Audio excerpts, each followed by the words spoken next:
박수진 연설가고요. 연설의 주제는 보이지 않는 장벽을 깨기 위해 함께 내야 할 목소리입니다. 큰 박수 부탁드립니다.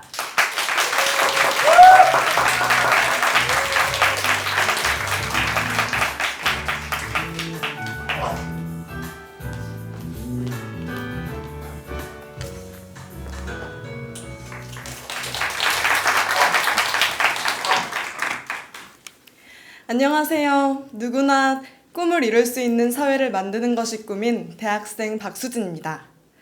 제가 초등학교 때부터 가장 좋아했던 프로그램은 드라마도, 예능도, 개그 콘서트도 아닌 바로 9시 뉴스였습니다. 지금도 학창시절을 돌이켜보면 그 당시 했던 공부보다 그 시기 접했던 뉴스 사건들이 더욱더 기억에 남을 정도인데요. 이렇게 사회 전반적인 시사와 특히 정치에 큰 흥미를 느낀 저는 고등학교 3학년 수시 원서 접수를 앞두고 어머니께 정치외교학과에 진학하고 싶다고 말씀드렸습니다. 그랬더니 어머니께서는 덜컥 화를 내며 말씀하셨습니다. 정치외교학과 가서 뭐 하게 네가? 정치하게?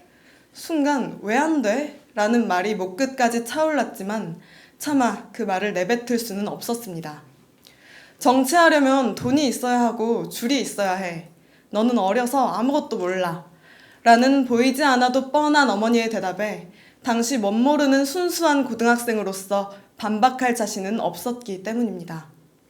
그렇게 저는 어머니의 뜻대로 등록금도 저렴하고 초등학교 교사라는 안정적인 직업이 보장된 교육대학교에 진학하게 되었습니다. 그러던 어느 날 저는 대학 진학의 선택이 단순히 제 의지가 아니라 주변 환경과 사회 분위기에 따른 결과라는 생각에 현실을 크게 원망하게 되는 계기를 겪었습니다. 한강이 널찍이 보이는 압구정동 한 아파트에 과외를 다니면서부터였습니다. 과외 학생은 고등학교 3학년도, 중학교 3학년도, 그렇다고 초등학교 3학년도 아닌 7살 아이였습니다. 무슨 7살이 과외를 해? 라고들 생각하지 않으셨나요? 더욱더 놀라운 것은 저는 그 아이의 한글을 가르쳐주는 선생님이 아니었습니다. 더하기 빼기를 가르쳐주는 선생님도 아니었습니다. 그저 혼자서는 감당 못할 수많은 학원 숙제를 도와주기 위한 선생님이었습니다. 흔히 말하는 초등학교 때 중학교 과정 끝내고 중학교 때 고등학교 과정을 끝내는 아이들이 이런 아이들인가 싶었습니다. 학원 한번 다녀보지 못한 아이들의 교육 봉사를 했던 경험이 떠오르면서 사교육이 낳는 교육 격차가 더욱더 크게 와닿았습니다. 그런데 여러분, 이 아이의 꿈이 무엇이었는지 아십니까? 거지였습니다. 자신이 얼마나 다른 가진 것 없는 아이들에 비해 좋은 환경을 갖추었는지 아무것도 모른 채 그저 꿈이 거지라고 말하는 그 아이가 저는 괜히 미웠습니다. 저는 그 아이의 한강이 널찍이 보이는 아파트가 부러운 것이 아니었습니다. 일찍부터 질이 다른 교육을 받을 수 있는 그 아이의 부모님의 재력이 부러운 것이 아니었습니다. 다만 나도 이런 집에서 태어났다면 정치외교학과를 가겠다고 했을 때 반대가 아니라 응원을 받을 수 있지 않았을까 하는 생각이 들어 부러웠습니다. 적어도 그 아이에게서는 현실과는 거리가 먼 직업 선택의 자유라는 것이 보였습니다.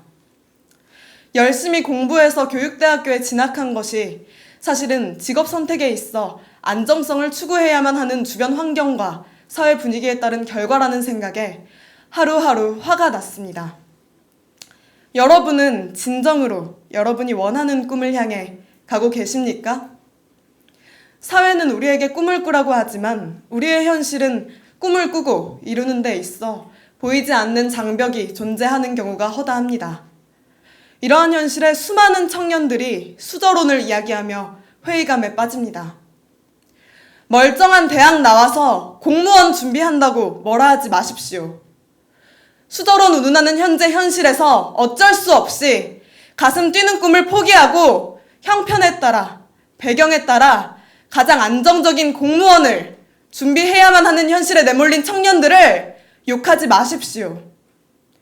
그러나 청년 여러분, 내 꿈은 정치인인데, 교수인데, 사업가인데 우리 집에는 정치인이 없으니까, 아빠가 교수가 아니니까, 가난하니까 하고 싶어도 포기해야지 하며 현실을 받아들이고 수능하는 순간 정말로 아무것도 할 수 없습니다. 지금도 어디에선가 제가 어머니께 들었던 말처럼 현실의 소리에 좌절하고 있을지 모르는 청년 여러분, 부디 꿈을 잃지 마십시오. 그렇게 말하는 부당한 현실에 순응하지 말아주십시오. 저는 그러한 현실에 순응하지 않고 목소리를 내기 위해 이 자리에 섰고 앞으로도 부모님이 원하는, 주변 환경이 원하는 안정적인 길을 걷지 않을 겁니다. 그러나 저 혼자만의 목소리로는 이러한 현실을 바꿀 수 없습니다. 지금 제 앞에 여러분이 꿈을 이룰 수 없는, 보이지 않는 장벽이 존재하는 이 현실에 분노하고 목소리를 내야 합니다. 그렇게 해야 개천에서 용이 날 수 있는 사회, 교육이 기득권을 위한 수단이 아니라 계층 이동의 사다리로 작용할 수 있는 사회, 누구도 원하는 꿈을 이루는 데 있어 경제적, 사회적 배경이 발목을 잡지 않는 사회 만들 수 있을 것이라 생각합니다. 감사합니다. 네, 수고하셨습니다.